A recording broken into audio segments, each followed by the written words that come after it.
Hello students, welcome to our channel fun with maths. तो बच्चों, हम लोग प्रॉफिट एंड लॉस कर रहे थे क्लास 8 का एक्सरसाइज 10 है जो हम लोगों ने 6 तक कर लिया था। आज हम लोग स्टार्ट करेंगे नंबर 7। तो चलिए हम लोग स्टार्ट करते हैं। Coffee costing ₹250 per kg was mix with chicory costing ₹75 per kg in the ratio 5:2 for a certain blend. एक सर्टेन मतलब एक सर्टेन मिक्सचर बनाने के लिए हम लोग मतलब किस रेशियो में आपका ये कॉफी और चिकरी ले रहे हैं। मतलब अगर आपका कॉफी अगर 5 kg है तो चिकरी आपका 2 kg होना चाहिए। मतलब 5 kg है तो 2 kg है, मतलब इसी रेशियो में हमको लेना है। ठीक है, तो चलिए हम लोग इसको कैसे सॉल्व करते हैं।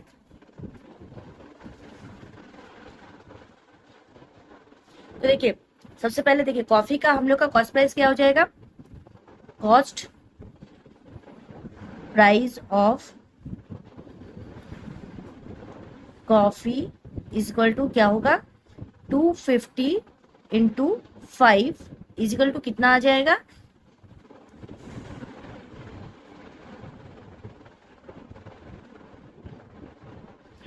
ठीक है। तो ये आपका हो जाएगा कॉफी का कॉस्ट प्राइस, मतलब जो हम लोग 5 kg कॉफी लिए हैं उसका ये कॉस्ट प्राइस हो जाएगा। अब हम लोग चिकरी का लेते हैं।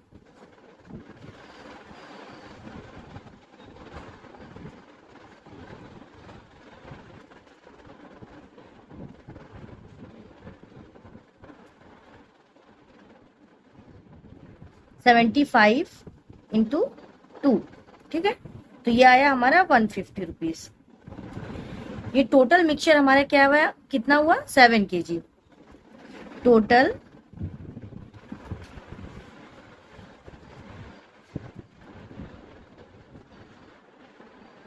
मिक्सचर हमारा कितना है, 7 kg।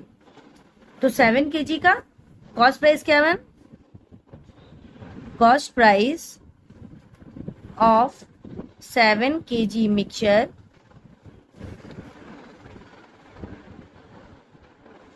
इज कितना हो जाएगा, ये आपका प्लस कर देंगे इनको, ये आया आपका 1400, ठीक है,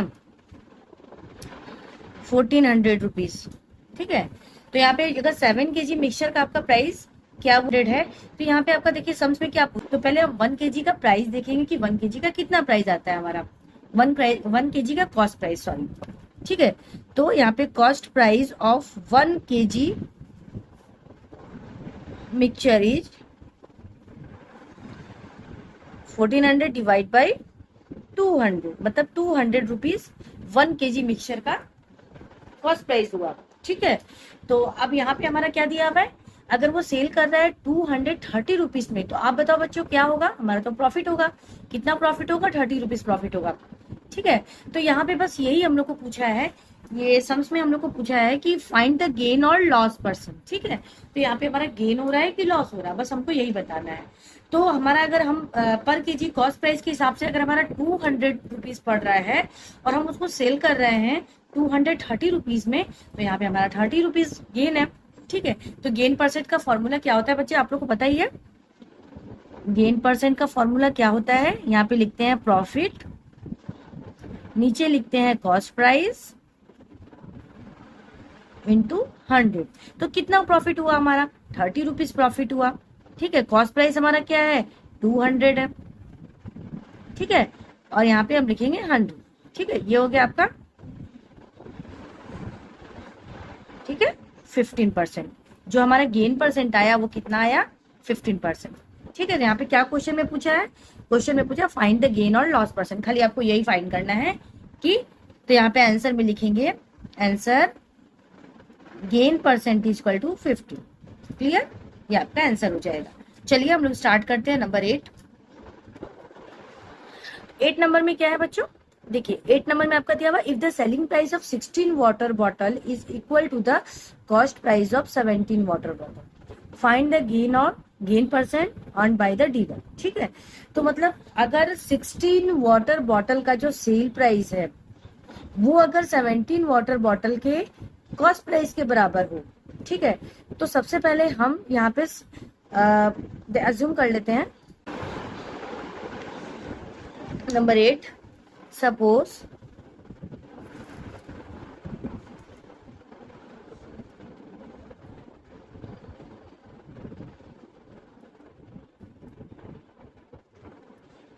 ठीक है। Suppose the price of one bottle is 100 rupees. इतना कॉस्ट प्राइस कितना दिया हुआ है? कॉस्ट प्राइस दिया हुआ है 17 वाटर बॉटल का।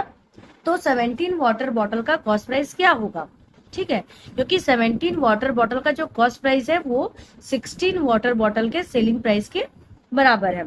ठीक है, तो सबसे पहले हम यहाँ पे 17 वाटर बॉटल का कॉस्ट प्राइस निकालेंगे। ठीक है, cost price of 17 water bottle. Clear? तो 17 into 100 is equal to 1700 rupees. Clear?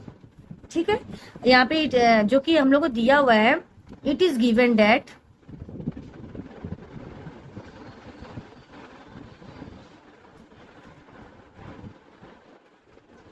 CP of 17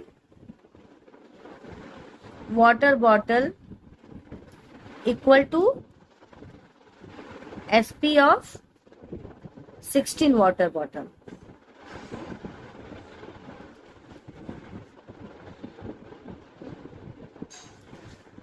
ठीक है, ये दिया हुआ है आपका। तो सबसे पहले 17 वाटर बॉटल का प्राइस क्या दिया हुआ है यहाँ पे? तो ये भी मतलब इसका मतलब ये है कि जो 16 वाटर बॉटल है इसका सेलिंग प्राइस है। ठीक है, ये जो आपका जो भी आया 17 वाटर बॉटल का जो भी आया कॉस्ट प्राइस वो आपका 16 वाटर बॉटल के सेलिंग प्राइस के बराबर है। ठीक है, तो मतलब 16 वाटर बॉटल का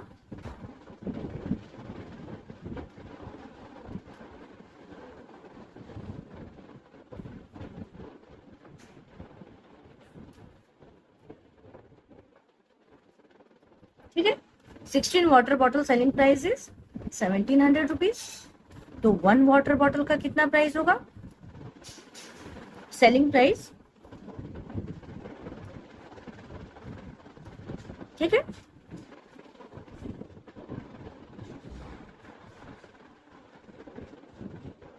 ये आपको बच्चों उसको कैलकुलेट करके निकालना पड़ेगा। ठीक है, तो ये आपका हो गया वन वाटर बॉटल का सेलिंग प्राइस हो गया। ठीक है, अब देखिए यहाँ पे हमको 1 वाटर बॉटल का हमने क्या अज्यूम किया था? हमने अज्यूम किया था 1 वाटर बॉटल का प्राइस क्या अज्यूम किया था? 100।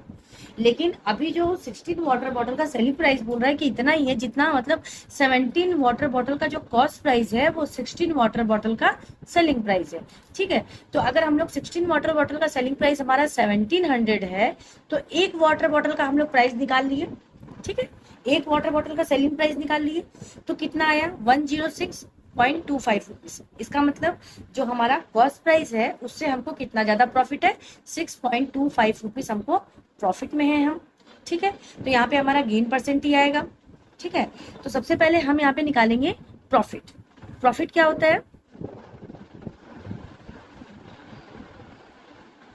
SP minus CP। प्रॉफिट क्या होता है? SP minus CP। SP क्या था हमारा? 106.25 माइनस 100 क्या आया हमारा? 6.25 रुपीज। क्लियर? ये हमारा प्रॉफिट है। तो यहाँ पे हमको क्या बोला है फाइंड करने के लिए? यहाँ पे हमको बोला है find the gain percent earn by the dealer. ठीक है, तो यहाँ पे हमको गेन परसेंट निकालना है। तो गेन परसेंट का फॉर्मूला क्या होता है?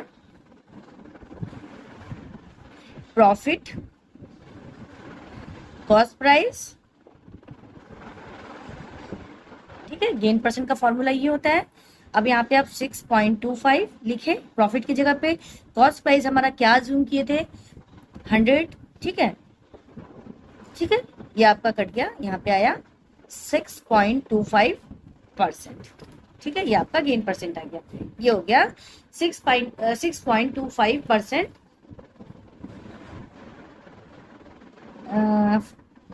6.25% gain percent earn by the dealer. Dealer कितना अर्न किया? ये हमारा आंसर हो जाएगा। ठीक है, आंसर 6.25%। क्लियर? Gain percent. ठीक है,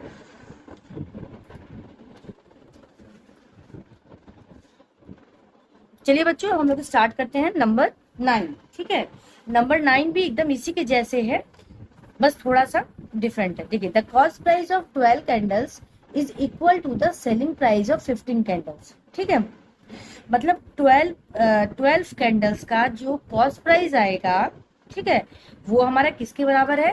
15 कैंडल्स के सेलिंग प्राइस के बराबर में। यहाँ पे हमको सीधे सीधे दिख रहा है कि ये हमारा लॉस है, क्योंकि जैसे जैसे एक मोमबत्ती हम लोगों ने 10 रुपए में खरीदी, ठीक है, तो एक मोमबत्ती हमने 10 रुपए में खरीदी, तो 12 मोमबत्ती के कितने प्राइस हुए? 120 रुपीज हुई। लेकिन वो हमारा सेलिंग प्राइस किसके बराबर है? 15 कैंडल्स के बराबर है। मतलब जो हमने 12 मोमबत्तियां खरीदी 120 रुपए में, वो किसके बराबर है? 15 कैंडल के सेलिंग प्राइस, जो कि होना चाहिए कितना? जो कि होना चाहिए 15 इंटू 10, मतलब 150 रुपीज होना चाहिए कॉस्ट प्राइस के हिसाब से देखा जाए। अगर हम लोग अज्यूम करते हैं कि अगर एक कैंडल का हम लोग का प्राइस है 10 रुपीज, ठीक है, अगर एक कैंडल का हम लोग प्राइस अज्यूम करते हैं 10 रुपीज, तो अगर 12 का अगर 120 रुपीज है तो 15 का 150 होना चाहिए। लेकिन यहाँ पे क्या दिया हुआ है? यहाँ पे ये दिया हुआ है कि 12 कैंडल का जो कॉस्ट प्राइस है वो 15 कैंडल के सेलिंग प्राइस के बराबर है, ठीक है। तो सबसे पहले हम यहाँ पे अज्यूम कर लेते हैं कि एक कैंडल का क्या प्राइस है, ठीक है। सपोज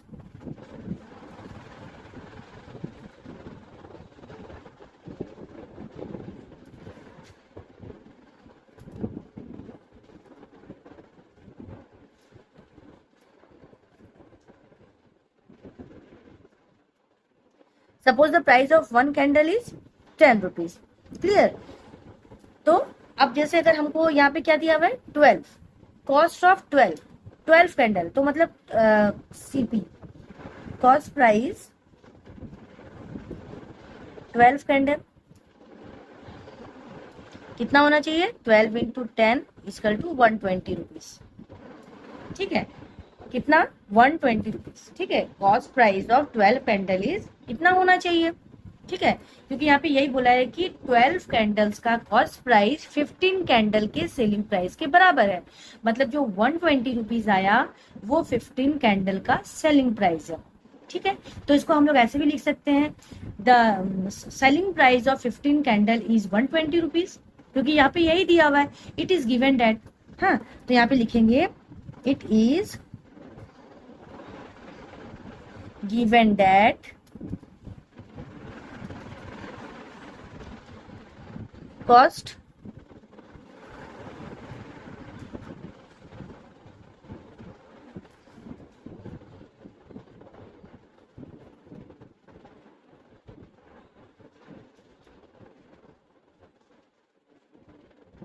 ठीक है, ये हमारा दिया हुआ है, ठीक है। तो अगर हमारा जैसे ये जो 12 कैंडल्स का कॉस्ट प्राइस हमारा क्या है? 120 रुपीज, तो वो हमारा 15 कैंडल का क्या है? सेलिंग प्राइस है। तो कैसे लिखेंगे? इफ द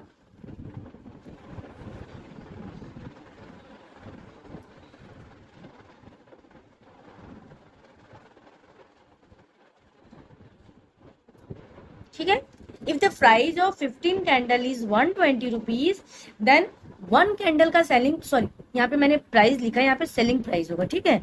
यहाँ पे if the selling price of 15 candle is 120 rupees, then the price of the selling price of one candle is, यहाँ पे ऐसे लिखेंगे, then the SP of one candle is, क्या करेंगे? 120 डिवाइड बाई 15 इजकल टू क्या आया? 8 रुपीज। अब आप यहाँ पे देख लो, ठीक है, यहाँ पे सीधा सीधा आपको दिख रहा होगा कि हमारा जो अज्यूम किए थे हम लोग, एक कैंडल का प्राइस कितना अज्यूम किए थे? 10 रुपीज। लेकिन यहाँ पे जैसे हम लोगों ने कम में बेचा, तो उसकी वजह से एक कैंडल का सेलिंग प्राइस कितना आ गया? 8 रुपीज आया।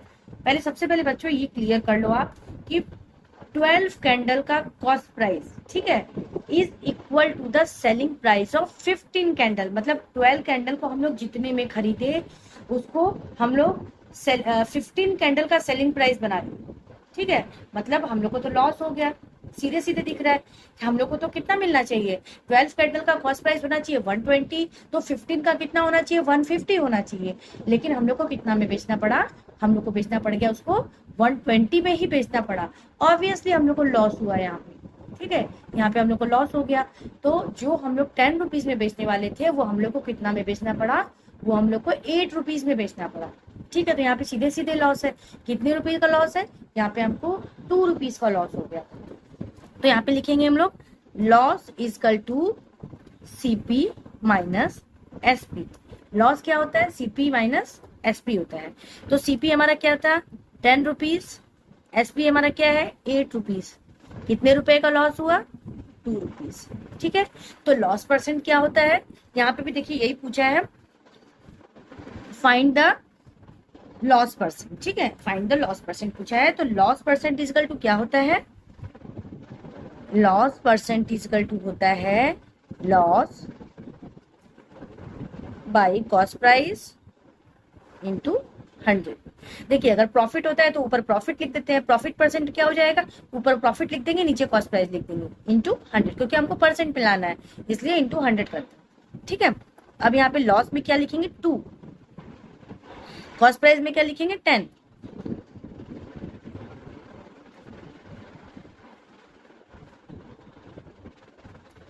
ठीक है, कितना परसेंट हम लोग को लॉस हुआ है? 20% का लॉस हुआ है। तो loss percent is equal to 20। Answer आपका ये आ जाएगा। ठीक है बच्चों, तो चलिए आज हम लोग यहीं तक करेंगे। अगर आपको मेरा वीडियो पसंद आया हो बच्चों तो प्लीज मेरे चैनल को लाइक एंड सब्सक्राइब जरूर कीजिएगा और मेरे चैनल को जरूर विजिट कीजिएगा।